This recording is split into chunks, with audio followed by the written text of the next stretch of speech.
Hi guys, good afternoon. Before this video guys, papakita ko muna sa inyo yung pag gano ng mug, pag print ng mug sa mug press. Ito lang guys. Ayan guys. Nga pala guys, pag bumalik siya sa 0, ibig sabihin, ito na po yung image dito sa mug. Bali may image to guys dito sa mug. Pag naluto na to, lilipat na dito yung image na pinrint ko. Ito guys. Pagkatapos nyan, pag nag-0 na to, ibig sabihin, ano na siya guys, totoo na siya. Good afternoon guys. Before this video guys,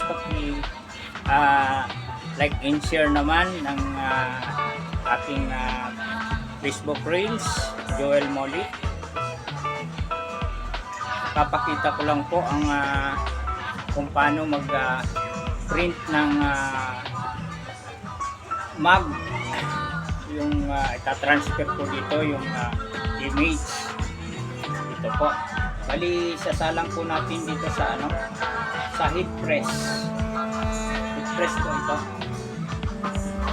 Bali,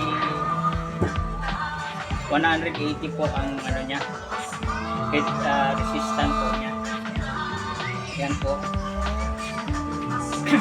Kapag na po yan, bumalik na sa 0, ibig sabihin po, luto na po yung image. Bali, ito na po yung niyan, yung na kanina. Ayan po, magic mug po yan.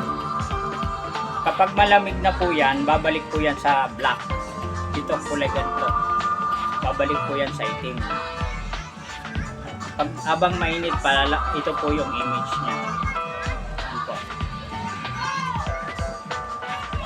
Ayan.